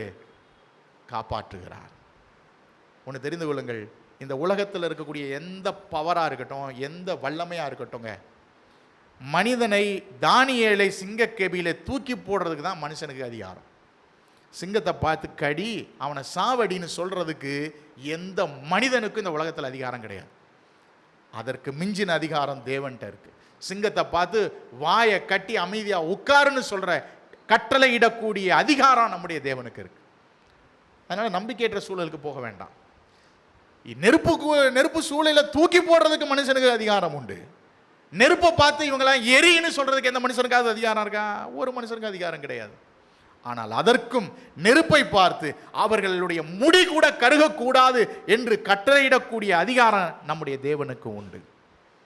அதனால நம்பிக்கை இழந்து போக வேண்டாம். நம்பிக்கையோடு நம்ம வாழணும். ஏன்னா நம்முடைய தேவன் நமக்கு வழிவாசல்களை உருவாக்கக்கூடிய தேவன். கர்த்தரால் முடியுங்க. கர்த்தரால் முடியாதது ஒன்றுமே கிடையாது. ஸோ அதனால் என்றைக்குமே நம்பிக்கையை இழந்து கொள்ளக்கூடாது. நமக்கு ஒரு நம்பிக்கை இருக்குது. ஈவன் இந்த உலகத்தில் சில விஷயங்களை இழந்து போவோம், இழந்து போகட்டும். ஆனால் நம்ம நித்தியமாக தேவனோடு இருப்போம் என்கிற நம்பிக்கை இருக்கிறது. தேவன் ஜீவிக்கிறார் என்கிற நம்பிக்கை இருக்கும்னா இந்த பூமியில் அவர் போதுமானவராக இருப்பாருங்க. பாருங்க, நீங்கள் நரகத்துக்கு போக வேண்டிய நம்மளை இன்னைக்கு காப்பாற்றி வச்சிருக்கிறார். இந்த தற்காலிகமான இந்த உலக வாழ்க்கைகளை ஆண்டவர் நம்மளை விட்டுருவாரா? கண்டிப்பாக விட மாட்டாருங்க. கண்டிப்பாக விட மாட்டார். அவர் நம்ம நேசிக்கக்கூடிய தேவன். சாத்தான் ரொம்ப தந்திரமானவன். எப்பொழுதுமே சொல்லுவான், உன்னை ஆண்டவர் கை விட்டாரா? உன்னை அவர் நேசிக்கலை. உன் மேலே அன்பாக இருந்தால் ஏன் உன் வாழ்க்கையில் இப்படி நடக்குது? உன் மேலே அவர் அன்பாக இருந்தால் ஏன் உன் குடும்பத்தில் இப்படி ஒரு நோய் வரணும் அப்படின்னு சாத்தான் தந்திரமாக சொல்லுவான். ஆனால் தேவன் இவைகள் எல்லாவற்றின் மத்தியிலும் கூட அவர் நம்மை நேசிக்கிறவராக இருக்கிறார். சில சமயங்களில் தேவன் நம்மளை சிட்சிப்பார். தகப்பன் சிட்சியாத பிள்ளை உண்டோ? தகப்பன் சிட்சிக்கிறாங்க. எதுக்காக சிட்சிக்கிறாங்க? சில சமயங்களில் பெற்றோர்கள் பிள்ளைகளை டேய் இப்படி பண்ணாதரா, எந்திரா அப்படின்னு சில சமயங்களில் நான் சாப்பாடு கொடுக்க மாட்டேன். ஏன் செய்கிறோம்? அவன் சாகணும்னா செய்கிறோம்? கிடையாது. அவன் சரியான பாதையில் வரணும்னு செய்கிறோம். அதே போல தான் தேவன் சில சமயங்களில் நம்ம சிட்சைக்கு அனுப்புனா கூட அதுலேயும் அன்பு தான் இருக்கு, வெறுப்பு கிடையாது. அதை நாம் உணர்ந்து கொள்ள வேண்டும். அதனால் நம்பிக்கை இல்லாத சூழலிலே இருந்த தாவீதுக்கும் தேவன் ஒரு நம்பிக்கையை ஏற்படுத்தி கொடுத்தார். கடைசியாக வர்த்லெஸ்னஸை கொடுத்து நம்ம பார்த்தோம். நான் இனிமேல் இருந்து என்னங்க அப்படின்னு சொன்னது எலியா. எலியா கர்த்தருடைய தீர்க்கதரிசி, பெரிய அற்புதங்களை எல்லாம் செய்து காண்பித்தவர், விசுவாசத்தினுடைய உச்சத்தில் இருந்தவர். ஆனால் அந்த எலியா ஏசபேல் ஒன்று சொன்னாங்க, நாளைக்கு 24 மணி நேரத்துக்குள்ள நீ என்னுடைய ஆட்களுக்கு எதை செய்தாயோ அதே போல உன்னை நான் கொன்னு போடுறேன்னா இல்லையா பாரு, 24 ஹவர்ஸில் நீ சாகுற அப்படின்னு ஏசபேல் எலியாவை பற்றி சொல்லிட்டாங்க. இப்போ எலியாவுக்கு மனசோர்வு உண்டானது. ஒரு நாள் பிரயாணம் பண்ணி சூறை செடியின் கீழே போய் படுத்துக்கிட்டு என்ன சொல்கிறாரு? போதும், நான் ஊழியம் செஞ்சதும் போதும், நீங்கள் சொன்னதெல்லாம் நான் கேட்டதும் போதும், போதும் கர்த்தாவே என் ஆத்துமாவை. ஒரு ஸ்டேட்மெண்ட் சேர்த்து சொல்கிறாரு பாருங்க, வர்த்லெஸ்னஸ். அதுதான் என் பிதாக்களை காட்டிலும் நான் யார் கிடையாது, அதுதான் நான், எனக்கு எது தகுதியும் கிடையாதுன்னு பேசும்பொழுது அது எதனுடைய வெளிப்பாடாக இருக்கிறது? மனசோர்வினுடைய வெளிப்பாடாக இருக்கிறது. பாருங்க, எலியா பெரிய ஒரு தேவனால் பயன்படுத்தப்பட்ட ஒரு வல்லமையான மனுஷனுங்க. நான் ஏற்கனவே சொன்னதை போல ஒரு விசுவாசிக்கு மனசோர்வு வருமா? ஊழியக்காரங்களுக்கு மனசோர்வு வருமா? கண்டிப்பாக வரும். எலியாவும் தேவனுடைய ஊழியக்காரர், தேவனால் பயன்படுத்தப்பட்ட ஒரு மனிதன். அற்புதமான நிலையிலே தேவன் என்ன செஞ்சார்? காகங்களை கொண்டு போஷித்தார், ஒரு விதவையை கொண்டு போஷித்தார், அநேக அற்புதங்களை எலியா செய்திருக்கிறார். மரித்தவனை கூட உயிரோடு எழுப்பக்கூடிய ஒரு மனிதன். ஆனால் இவர் என்ன செய்கிறாரு? போதும் ஆண்டவரே, நான் வாழ்கிறதுனால என்ன புண்ணியம், நான் என்ன எவனுடைய நல்லவனா, நான் என் பிதாக்களை காட்டில நான் யார் கிடையாது, நல்லவன் இல்லை. பாருங்கள், கர்த்தர் அன்புள்ளவருங்கிறத நான் சொல்கிறேன். நீங்கள் 1 ராஜாக்களுடைய புஸ்தகத்தில் 19ஆம் அதிகாரத்தை வீட்டில் போய் படித்து பாருங்கள். கர்த்தர் உடனே டிசிப்ளினரி ஆக்ஷன் எடுக்கலைங்க. நீ ஒரு ஊழியக்காரனா, ஊருக்கு உபதேசம் உடனே வச்சு சொல்லலாம் நினச்சா நீ போய் நான் சாகுறேன்னு பேசிக்கிறிய, நீ எல்லாம் ஒரு மனுஷனா, நீ ஓடி போயிடு அப்படின்னு நான் சொன்னார்? இல்லைங்க. நீங்கள் அந்த பகுதியில் நீங்கள் வாசி பார்த்தீங்கன்னா அவர் சூறை செடியின் கீழே படுத்துக்கிட்டு அப்படி சொல்லிட்டு படுத்துட்டார். நான் சொன்னேன்ல, அதிகமான தூக்கமும் டிப்ரெஷனுடைய ஒரு அடையாளம் எலியாவுக்கு அது இருந்தது. தூங்கிக்கிட்டே இருக்கிறார். கர்த்தர் ஒழுங்கு நடவடிக்கை எடுக்கலை, கர்த்தர் அவரை கடிந்து கொள்ளலை. கர்த்தர் ஒரு தூதன் அனுப்புனார். அந்த தூதன் போய் அவரை தட்டி எழுப்புறாரு. எதோட தட்டி எழுப்புறாரு? வெறும் ஆலோசனை மட்டும் சொல்லலைங்க. கர்த்தர் தூதனிடத்துல, என்னுடைய தாசன் மனசோர்வாய் இருக்கிறான், நீ போய் அவனுக்கு தேவையானதை கொடு. அப்போ அப்பமும் தண்ணீரும் என்ன செஞ்சாரு? கொண்டு போய் கொடுத்தார். எலியாவை தூதன் எழுப்புறாரு, எடுக்கிறாரு, அப்பத்தை சாப்பிட்றாரு, தண்ணியை குடிக்கிறாரு, திருப்பி தூங்கிட்டார். கர்த்தர் தூதன்ட்ட சொல்ல, அவனை தட்டி எழுப்பு. என்ன, நான் ஆள் அனுப்பி சொல்லிக்கிட்டு இருக்கிறேன், என்ன அவன் பாட்டுக்கு தூங்கிட்டு இருக்கிறான், போ சொல்லு. சொல்லலை. தூங்கட்டும், ஓய்வு வேண்டும், என் தாசனுக்கு ஓய்வு வேண்டும். அவன் மனசோர்வில் இருக்கிறான். ஏசபேல் கொன்று விடுவேன் என்று சொன்னுகிற அந்த பயத்தினாலே மனசோர்வில் இருக்கிறார். ஓய்வு எடுக்கட்டும். மனசோர்வுக்கு சில சமயங்களில் ஓய்வு அவசியம். அதனால தான் ஓவராக ஓடாதீங்க. உலகத்துக்காக வேலை சம்பளம்லாம் ஓடாதீங்க. சில சமயம் மாதத்தில் 1 நாள் 2 நாள் லீவ் எடுத்துகிட்டு குடும்பத்தோட ஸ்பெண்ட் பண்ணுங்கள். ஜாலியாக போய் இருங்க, நல்ல ஹோட்டலில் போய் சாப்பிடுங்க, தப்பு கிடையாது. இதெல்லாம் ஆடம்பரம் கிடையாது, இதெல்லாம் வாழ்க்கைக்கு அவசியமானது. கர்த்தர் எலியாவுக்கு என்ன கொடுத்தாரு? ஓய்வு கொடுத்தாரு. டயத்தை வேஸ்ட், கர்த்தர் எலியாட்ட சொல்ல, டயத்தை வேஸ்ட் பண்ணாதப்பா, நீ உடனே கிளம்பு, போ போ போ, ஊழியம் நிறையா இருக்குது சொல்லலை. ரெஸ்ட் எடுக்கட்டும், உணவை எடுத்துக்கொள், ரெஸ்ட் எடுத்துக்கோ. தூதனை அனுப்பக்கூடிய ஒரு தேவன், நம்முடைய மனசோர்விலே நம்மை தேற்றக்கூடிய ஒரு தேவன். எனக்கு நேரம் இல்லாதனால நான் எல்லாத்தையும் காண்பிக்கல, ஒவ்வொரு பகுதியும். நீங்கள் ஒவ்வொரு அந்த ஒன்று ராஜாக்களுடைய புத்தகம் 19ஆம் அதிகாரத்தை நீங்கள் போய் படித்து பாருங்கள். அவர் பயத்தில் இருந்தார், போதுங்கிற வாழ்க்கையில் இருந்தார். அவர் தனியாக இருக்கிறேங்கிற ஒரு ஃபீலிங் இருந்தது. ஏன்னா அவர் தனியாக தான் இருந்தார். நீங்கள் பார்த்தீங்கன்னா அவர் எங்கேயுமே இல்லை, தனித்தனியாக இருக்கிறதுனால அந்த ஃபீலிங், லோன்லினஸ்ங்கிறதும் ஒரு மனசோர்வு தாங்க. அடுத்தது வாழ்க்கையை விட்டுறலாம், இனிமேல் வாழ்ந்து என்ன பிரயோஜனம், எனக்குன்னு யார் இருக்கா என்கிற ஒரு மனநிலைக்கு வந்தார். ஆனால் தேவன் அவரை தண்டிக்கவில்லை. எப்பா, நீ ஒரு தீர்க்கதரிசி, சாகிறேன்னு நீ எப்படி கேட்கலாம்? நீ எப்படி கேட்கலாம்? நீ மன்னிப்பு கேளையன்ட்ட அப்படிலாம் கர்த்தர் சொல்லலை. அவருடைய மனசோர்வை புரிந்து கொண்டார். அவருக்கு அமைதியை கொடுத்தார், உணவை கொடுத்தார், மெல்லிய சத்தத்தில் பேசினார். நீங்கள் அந்த பகுதியில் படித்து பாருங்கள். கர்த்தர் மெல்லிய சத்தத்தில் பேசினார், ஜென்டில் வாய்ஸில் பேசினார், அதட்டி பேசலை, அதிர்ற மாதிரி பேசலை. ஏன்னா எலியாவினுடைய மனதிற்கு அப்படிப்பட்ட ஒரு வார்த்தை வேண்டி இருந்தது. எலியாவினுடைய நோக்கத்தை தேவன் புதுப்பித்தார். எலியாவே, என்னப்பா இங்கே பண்ணிட்டு இருக்கிற? நீ போக வேண்டிய தூரம் ரொம்பப்பா, நீ போக வேண்டிய பிரயாண தூரம் அதிகம் என்று சொல்லி அவர் சொன்னார். அவரை சுகப்படுத்தினார். எலியா அதுக்கப்புறம் எழுந்து போனார். நம்ம பார்க்குறோம், மரணமே காணாதபடிக்கு எலியா என்ன செய்யப்பட்டார்? சுழல் காற்றினாலே எடுத்துக்கொள்ளப்பட்டார். ஒருவேளை நீங்கள் நினைக்கலாம், நான் வாழ்ந்து என்ன பிரயோஜனம்? சில வயசானவங்க நினைக்கிறது, நான் நல்லா இருக்கும்போது எல்லாம் என்கிட்ட வேலை சொன்னாங்க, இப்போ நான் ஆகாதவன், ஒன்றுத்துக்கும் ஆகாதவன், தெண்டம் அப்படிலாம் சொல்லி என்னை ஓரத்தில் உட்கார வச்சுருக்காங்கன்னு யாரும் நினைக்காதீங்க. தேவன் உங்களை உயிரோடு வைத்திருப்பதற்கு ஒரு நோக்கம் உண்டு. தேவன் உங்களை மதிப்புள்ளவர்களாய் பார்க்கிறார்.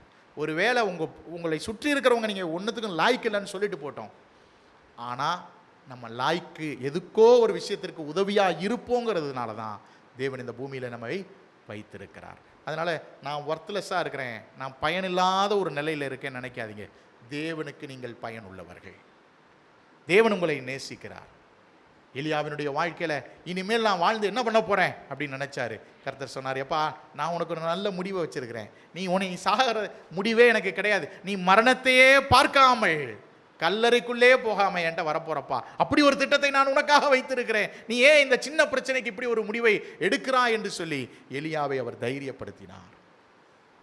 அருமையானவர்களே, பல சமயங்களிலே மனசோர்வு வருவதற்கு காரணம் தனிமையாக இருப்பதினாலே, சரியான ஓய்வு எடுக்காமல் இருப்பதினாலும் கூட நமக்கு என்ன வரும்? மனசோர்வு ஏற்படுகிறது. இதிலேருந்து எப்படி வெளியில் வர்றது? நம்பர் 1, வாழ்க்கையில் எந்த பிரச்சனைகள் வந்தாலும் முதல்ல கர்த்தரிடத்தில் எடுத்துகிட்டு போங்க. கர்த்தரால் தீர்க்க முடியாத பிரச்சனை இந்த உலகத்தில் எதுவுமே கிடையாது. ஆண்டவரே, என்னுடைய இருதயத்தை நான் உம்மிடத்தில் ஊற்றுகிறேன். சுற்றி இருக்கிறவங்க என்னை இப்படி சொல்கிறாங்க, என் பிள்ளையை நான் வளர்த்தது சரியில்லைன்னு சொல்கிறாங்க, என்னுடைய பிள்ளைகளை நான் ஒழுங்காக பண்ணலை அப்படி இப்படின்னு சொல்கிறாங்க. எனக்கு தெரிந்து நான் எல்லாத்தையும் செஞ்சிட்டேன், நான் என்ன பண்ணுறது? நான் உதவியற்ற நிலையில் இருக்கிறேன். ஆண்டவரே, எனக்கு உதவி செய்யும். ஆண்டவர் உதவி செய்யக்கூடியவராக இருக்கிறார். ஒருவேளை நம்பிக்கையற்ற சூழலில் இருக்கலாம். ஆண்டவரே, எல்லாரும் கைவிட்டாங்க, எனக்கு நீ யாரும் இல்லை, நான் என்ன செய்வதுன்னு தெரியல, எப்படி போவதுன்னு தெரியல, எதை தெரிந்தெடுப்பது என்பது எனக்கு தெரியல, நம்பிக்கை இல்லாத ஒரு நிலையில் இருக்கிறேன். ஆண்டவர்கிட்ட போங்க, ஆண்டவர் உங்களுக்கு சரியான பாதையை காட்டுவார். ஆண்டவரே, நான் எதுக்குமே உதவ மாட்டேன்னு சுற்றி இருக்கிறவங்க சொல்கிறாங்க, நீ ஒன்றுத்துக்கும் லாய்க்கு இல்லை, நீ எதுக்கு, நீ வாழ்கிறது எதுக்கு அப்படின்னு சொல்கிற கேள்வி எனக்கு அதிகமாய் தொனித்து கொண்டு இருக்கிறது.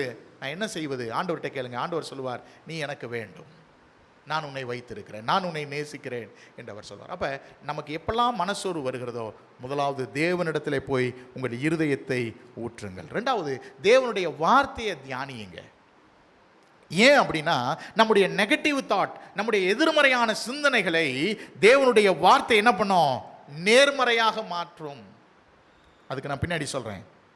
மூன்றாவது, எப்பயுமே விசுவாசிகளோடு நல்ல ஐக்கியத்தில் இருங்க.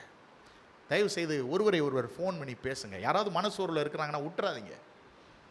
அவங்களுக்கு ஃபோன் பண்ணி, எப்பா எப்படி இருக்க, சாப்பிட்டியா, வா வெளில போகலாம், ஒரு டீ கடைக்கு கூட்டு போய் டீ வாங்கி கொடுங்க. பெரிய எனக்குன்னு ஒருத்தர் இருக்கிறாருங்கிற ஒரு உணர்வை உருவாக்கி கொடுக்கணுங்க. சும்மா கிடையாது, ஐக்கியங்கிறது சும்மா கிடையாது. ஆண்டவர் ஆதாம் தனிமையாக இருப்பது நல்லதல்ல, ஏவாளை உருவாக்குவேன். ஏன்? மனுஷன் தனியாக இருந்தால் பைத்தியம் பிடிச்சிருவான். நீங்கள் யாரையாவது தனியாக விட்டு பாருங்க, பைத்தியம் பிடிச்சிரும். சிறைச்சாலையில் ஏன் சில சமயங்களில் தனியாக விடுறாங்க தெரியுமா? வாழ்க்கையில் அவன் வெறுத்துறணும் இங்கே வர்றதுக்கு. அதனால தான் தனியாக போட்டு வச்சுருப்பாங்க.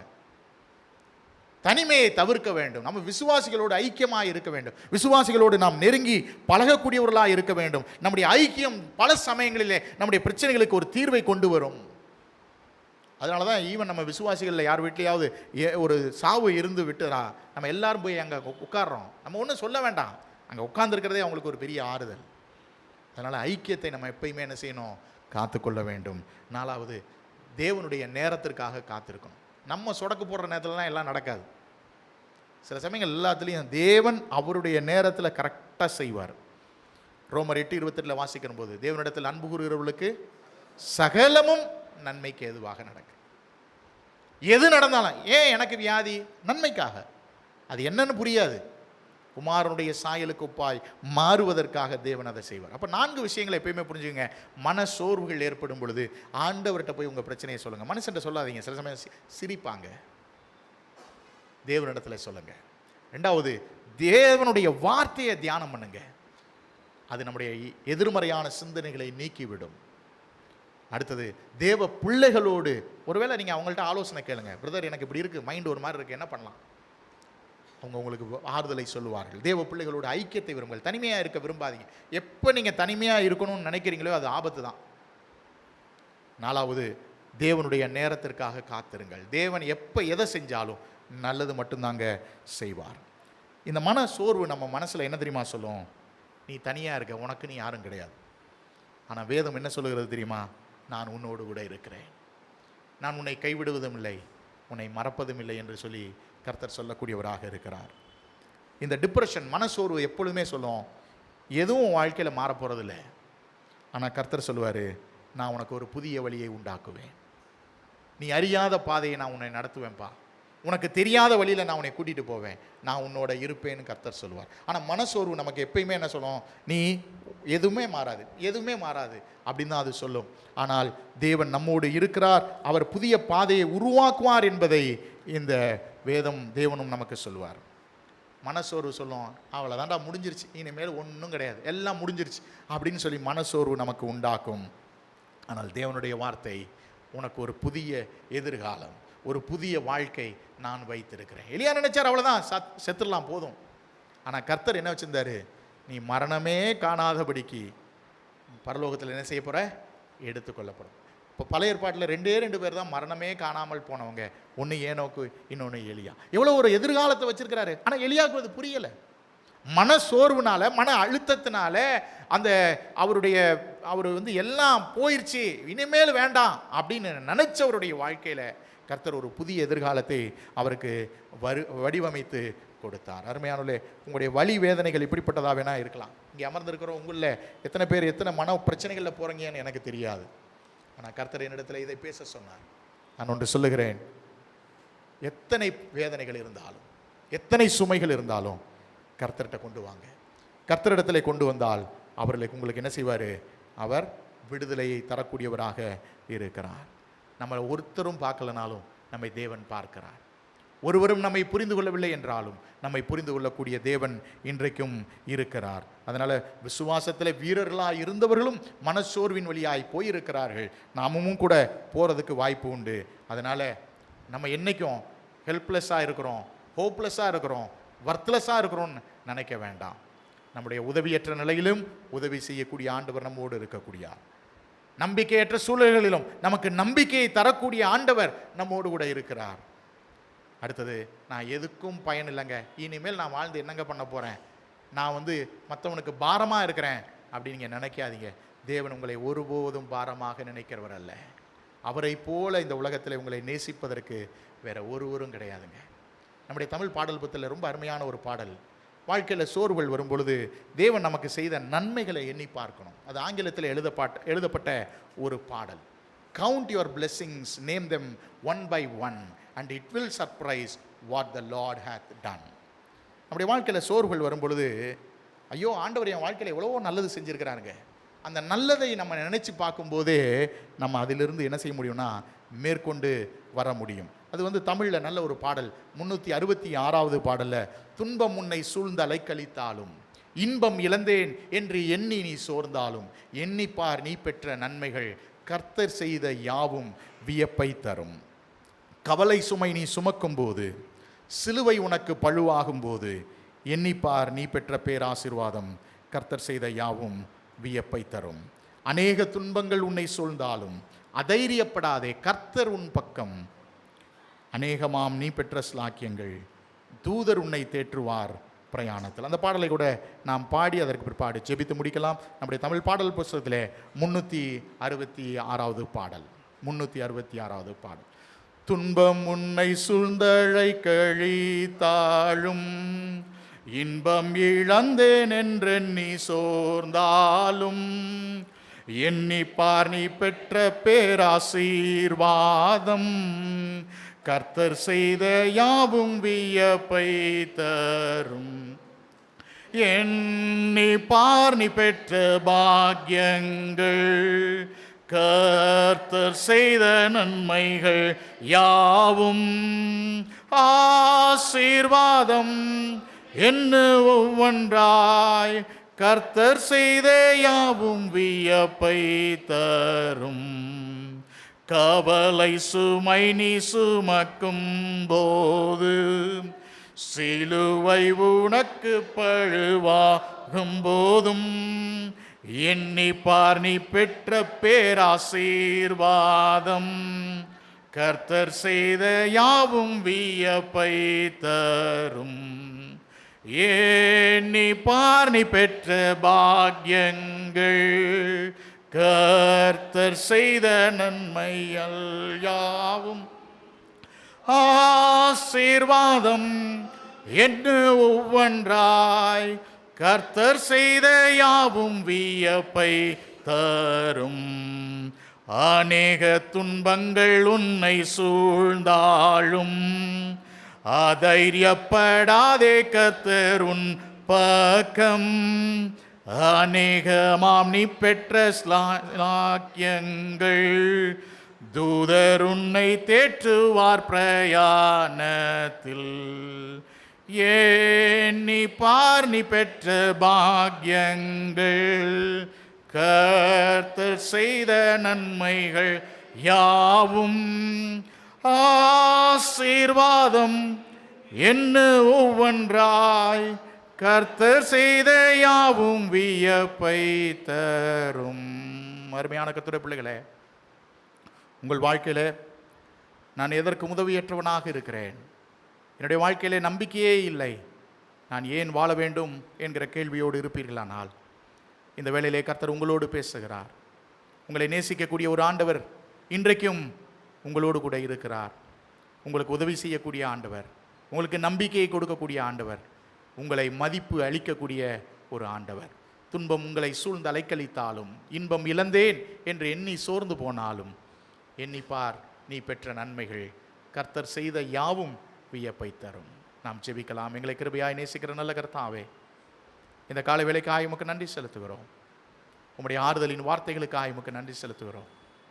எங்களை ரட்சித்துகிற தேவன் மாத்திரமல்ல, நாங்கள் தவறு செய்யும் பொழுது எங்களை சீர்திருத்துகிற தேவன் மாத்திரமல்ல, நாங்கள் உடைந்து போகும் பொழுது எங்களுடைய இருதயத்தை ஆறுதல் படுத்தக்கூடிய தேவனாக இருக்கிறபடியால் நாங்கள் உமக்கு நன்றி செலுத்துகிறோம். பல சமயங்களிலே நாங்கள் மற்றவர்களுக்கு சமாதானத்தையும் சந்தோஷத்தை குறித்து பேசும் பொழுது எங்களுடைய வாழ்க்கையிலே சில சமயங்களிலே சந்தோஷத்தை இழந்தவர்களாய், நாங்கள் துக்கப்படுகிறவர்களாய், நாங்கள் எங்களுடைய துக்கத்தை வெளியே காட்டிக்கொள்ளாமல் இருந்தாலும் எங்களுடைய இருதயத்திலே உடைந்து போனவர்களாக இருந்த அனுபவங்கள் உண்டு. ஆனால் நீர் எங்களை எவ்வளவாய் நேசிக்கிறீர் என்பதை உணர்கிறோம். அன்னாளுடைய வாழ்க்கையிலே ஒரு உதவியற்ற நிலையில் இருந்தபோது அந்த சூழலை மாற்றின தேவன். அவருடைய விசனத்தை, அவருடைய ஆண்டவரே வேதனையை நீர் மாற்றின தேவன். இன்றைக்கும் நீர் ஜீவிக்கிறீர், அதற்காய் நன்றி செலுத்துகிறோம். ஆண்டவரே, தாவீது தன்னுடைய வாழ்க்கையில் இனி நான் என்றாகிலும் ஒரு நாள் சவுலுடைய கையிலே விழுந்து மடிந்து போவேன் என்று நம்பிக்கையை இழந்த ஒரு காலகட்டத்திலும் நீர் அவருக்கு நம்பிக்கையை அளித்தீர். நீர் அவருடைய வாழ்க்கையை மாற்றினீர் என்பதை நாங்கள் பார்த்தோம். ஆண்டவரே, மூன்றாவதாக நான் ஏன் வாழ வேண்டும் கர்த்தாவே, போதும், என் ஆத்மாவை நீர் எடுத்துக்கொள்ளும் என்று சொல்லி எலியா ஆண்டவரே மனசோர்வினுடைய உச்சத்திலே தான் வாழ்ந்தது போதும், தன் பிதாக்களை காட்டிலும் நல்லவன் அல்ல என்று சொல்லி அவர் விண்ணப்பம் செய்தார். ஆனாலும் கர்த்தாவே, நீர் அவர் மேல் ஒழுங்கு நடவடிக்கை எடுக்கிறேன் என்று சொல்லி அவரை புறம்பே தள்ளாதபடிக்கு நீர் அக்கறை உள்ள தேவனாக இருந்து அவருடைய வழிகளிலே உம்முடைய தூதனை நீர் அனுப்பினீர், அதற்காய் ஸ்தோத்திரம். எங்களை நீர் அப்படி வழி நடத்துவீர், அதற்காக உமக்கு நன்றி செலுத்துகிறோம்.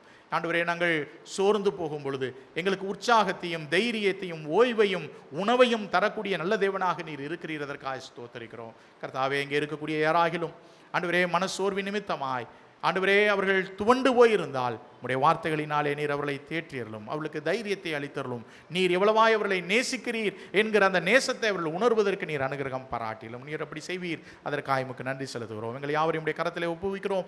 தேவாவியானவர் தொடர்ந்து உடைய வார்த்தையின் மூலமாய் எங்களோடு இடைப்பட வேண்டுமாய் நாங்கள் எங்களை கெஞ்சுகிறோம். கர்த்தாவே, வந்தவர்கள் எல்லாரும் ஆண்டவரே வெறுமையாய் திரும்பாதபடிக்கு தைரியத்தோடும் ஆறுதலோடும் சந்தோஷத்தோடும் அவர்கள் திரும்பி போக, தங்களுடைய சஞ்சலங்கள் எல்லாம் தங்களுடைய கவலைகள் எல்லாம் உம்மேல் வைத்து விடுவதற்கு நீர் உதவி செய்ய வேண்டுமாய் நாங்கள் கெஞ்சுகிறோம். எங்களை தாழ்த்துகிறோம் கர்த்தாவே. எங்களுடைய ஜெபத்தை கேட்டதற்காக நன்றி செலுத்துகிறோம். கிறிஸ்து இயேசுவின் நாமத்தினாலே தாழ்மையோடு இவைகளை கேட்கிறோம் எங்கள் ஜீவனுள்ள நல்ல பிதாவே, ஆமேன்.